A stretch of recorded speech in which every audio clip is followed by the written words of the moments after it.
Good morning, everyone. And let me start by thanking Dr. Shimoyu, who invited me to this symposium. And I would like also to recognize among the audience my professor, Professor David Hume, who I can see in the audience. I welcome all of you, members of faculty, students and research members, but also to the other invited guests, the prestigious names that I see on the list. And I would also like to say a special good morning to all my African sisters and brothers here present. We do celebrate today, yes, 75 years of this Pan-African Congress in the great city that took place 70 years ago in the great city of Manchester. Like all important celebrations, this is a moment of joy, of course, but also it's a moment of reflection and of meditation. Many things have changed since then in the world. Many changes have changed in Africa. Indeed, many things have changed since last year. Many principles, especially those which brought together the distinguished group of thinkers and leaders 75 years ago have changed, while others are yet to change. Let me address both. What has remained the same since that meeting is the importance of recognizing that ideas matter. Each of those great leaders brought forward their own ideas, thoughts, strategies regarding how to decolonize Africa's development. It's this melting pot of ideas that underlay many of today's development strategies and policies in Africa. Also, this important meeting brought forth the importance of coalitions to push solutions to different development problems. Sustainable development in Africa must be built on coalitions and cooperation of different groups, both within and outside the continent. The spirit of the above is what helped Africa liberate itself from colonial presence and from apartheid, and made significant economic, social, and cultural progress. Africa also laid the foundations for its unity by establishing a common organization, the OAU, which became the African Union in 2002. The African Union today is at the vanguard of development thinking and supporting partnerships for the benefit of Africa and Africans. These partnerships are supported at the highest political level on the continent and bring together governments, regional bodies, private sector, and civil society. This is the spirit underlying the Agenda 2063, which I can confidently say that about this development agenda for Africa is the epitome of what those Pan-African leaders were thinking 75 years ago, a strategy that was devised by Africans for Africans and implemented in Africa. Those leaders were also thinking in the direction of regional integration. Also, of course, the term back then might not have been coined yet.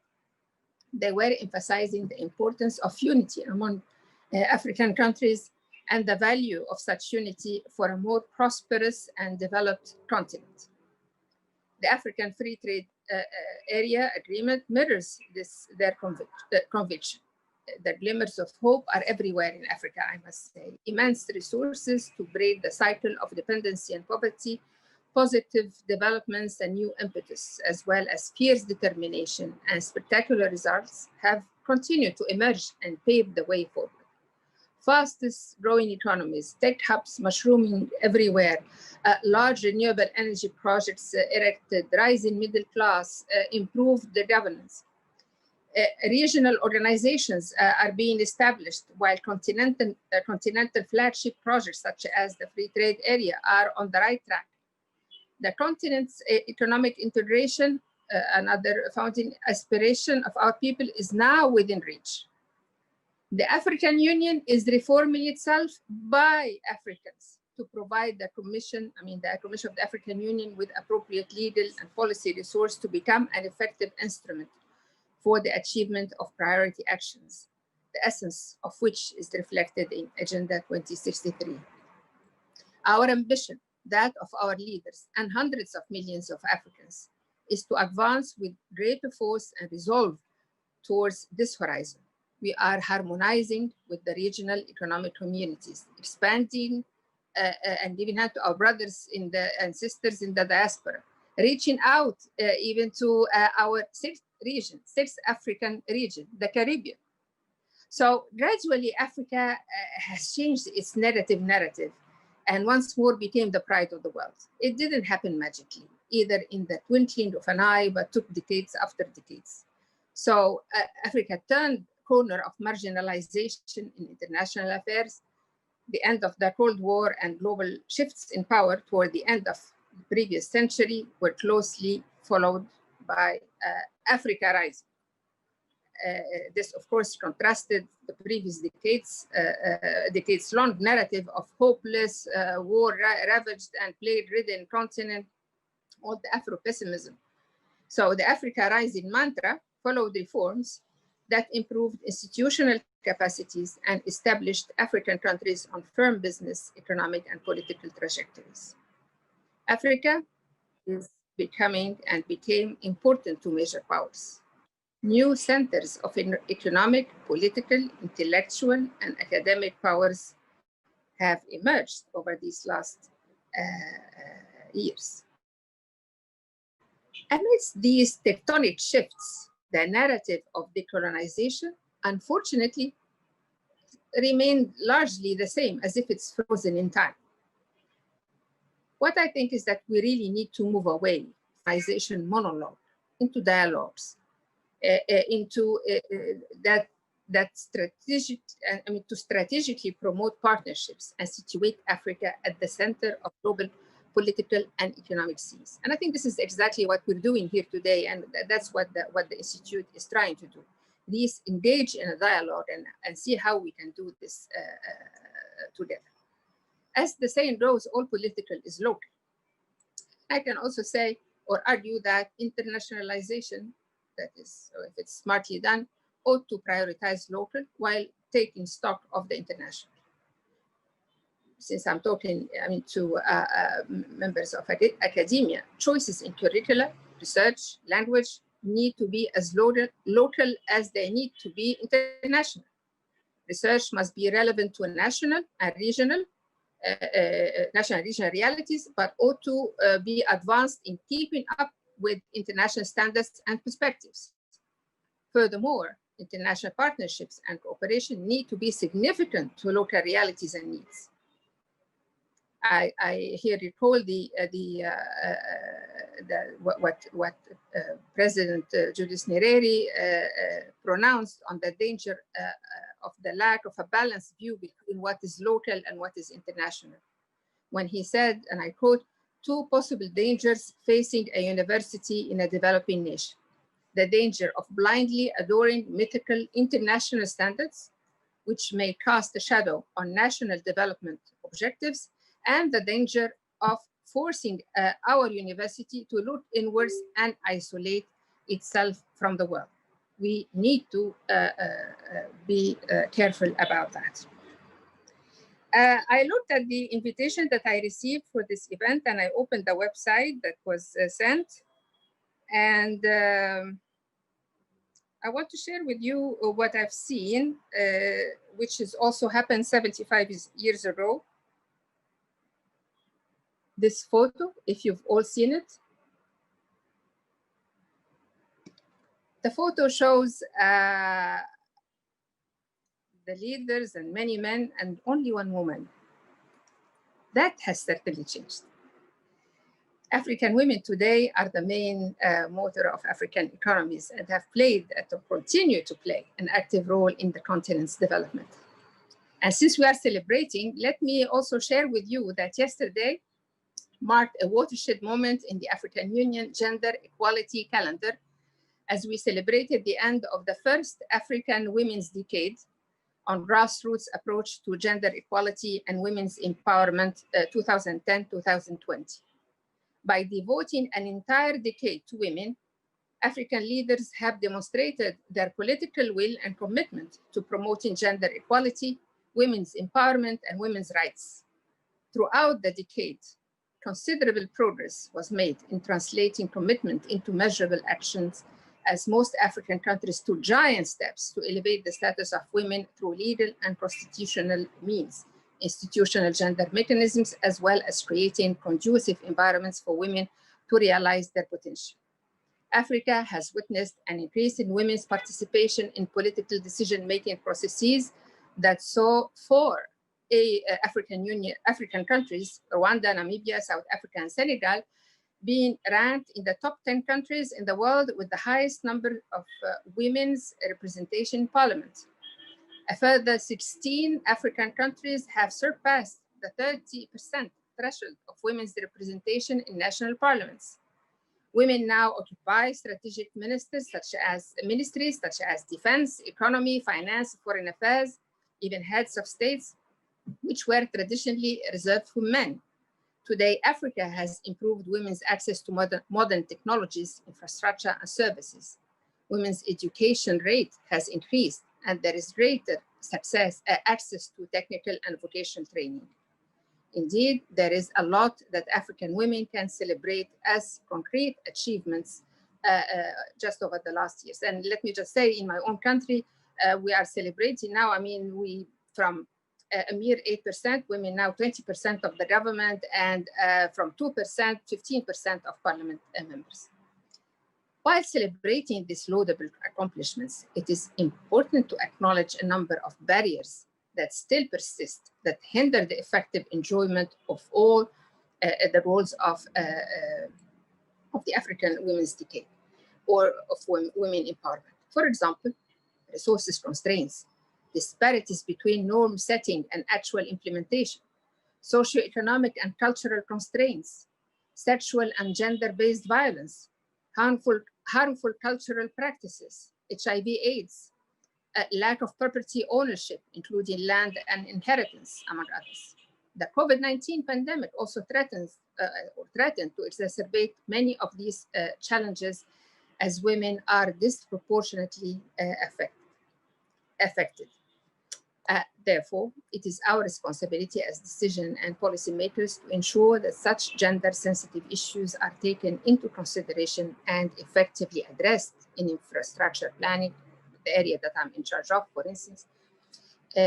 So at the EU, we've taken action. We recognize the role of women as both users and contributors to sustainable infrastructure development.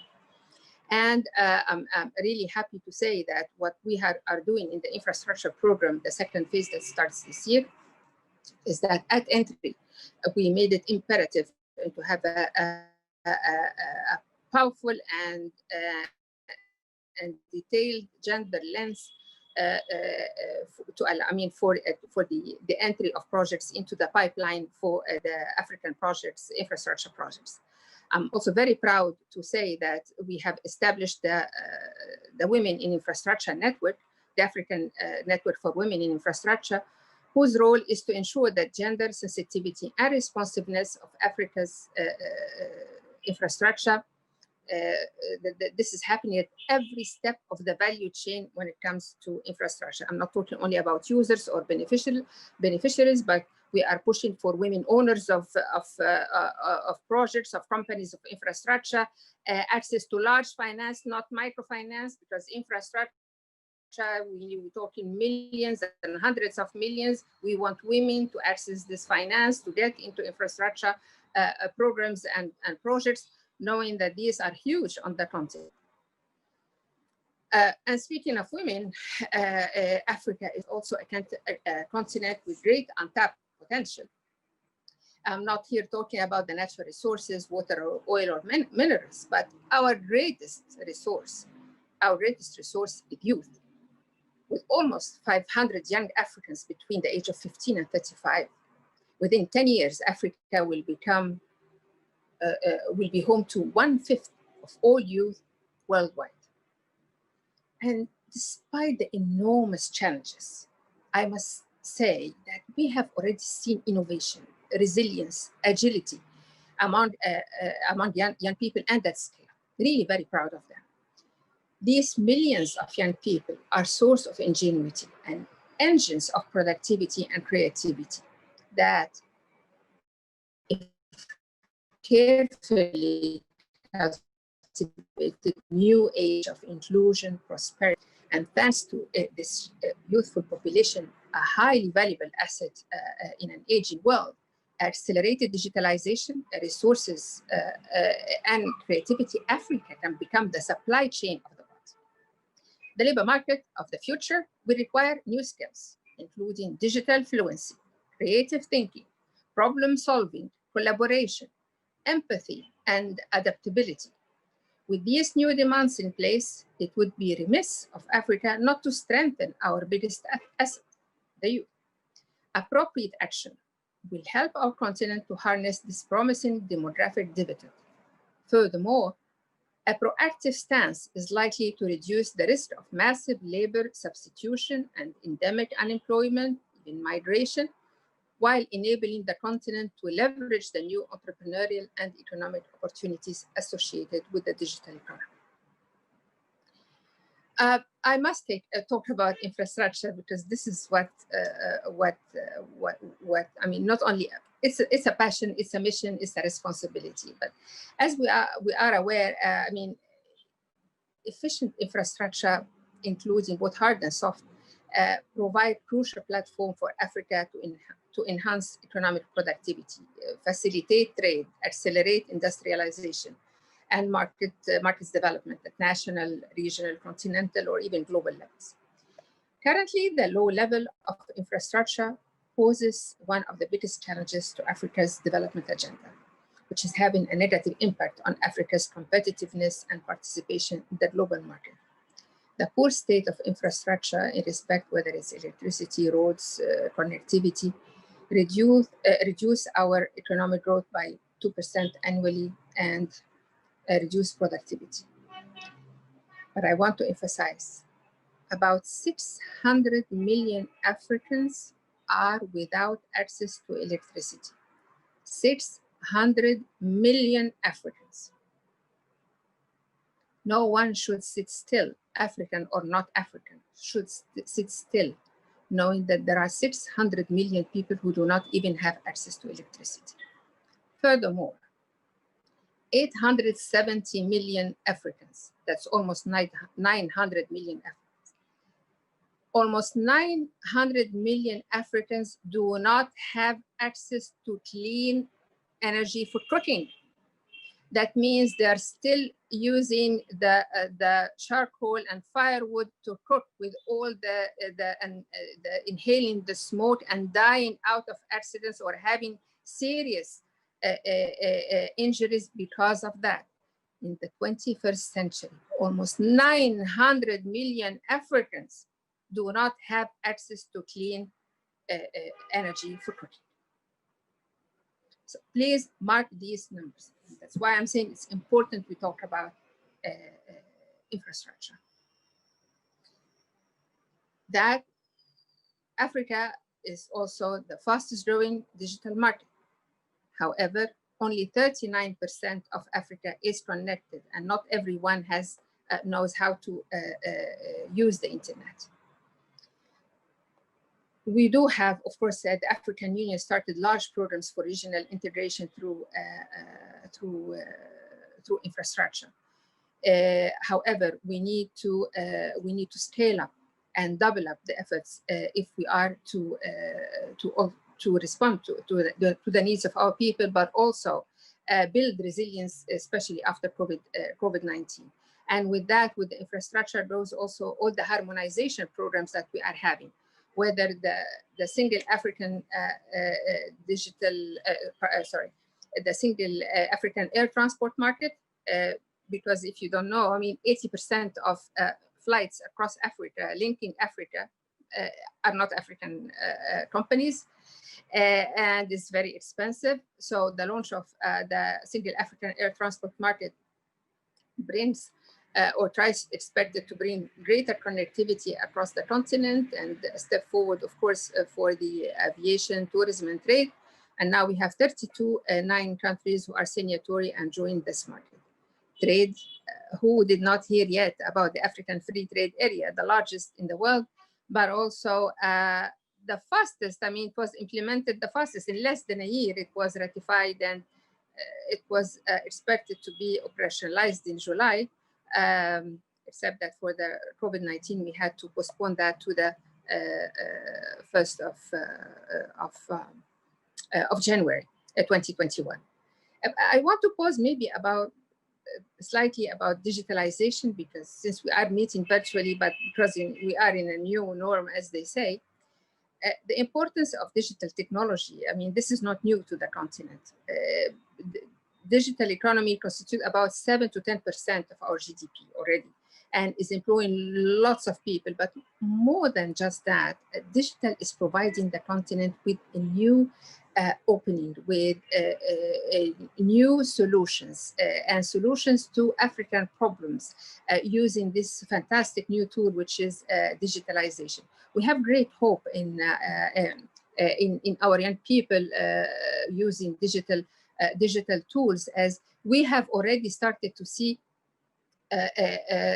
some fantastic and ingenious applications, either in local languages, and whether they are to resolve an energy problem or a health problem or an education problem, especially under the COVID, you know, when it comes to awareness, sending messages and educating our people, it's been fantastic. And I'm sure you also heard, I mean, or know that the term leapfrogging, and that's exactly what we are trying to do. And we have lots of programs going into that direction. And I'm one of those biggest advocates of digital transformation and the scale up of digital transformation across the continent. And with that, of course, goes the issue of connectivity, how to bridge the gap, rural-urban, how to bridge the gender gap when it comes to digitalization, because we do not wish for a digital divide or a gap that or digitalization that exacerbates the inequalities or the lack of opportunities. So I wanted to pause about that, and I talked about energy, but again, the nexus digital energy is very important, and renewable energy programs across the continent. And forgive me, I sometimes see some pictures that I do not. Africa is adopting renewable energy because we need energy, not because it is a fashionable way or because we are buying into, you know, some slogans floating here and there. No, because we do need energy, and renewable energy is abundant on the continent. And just as a reminder, the two largest solar power plants on Earth are in Africa. Just to give you an example of how fast and important renewable energy is for Africa, out of necessity, not out of not doing harm to the globe, because we are, you know, one of the least emitters of gas into the environment, 3 or 4%.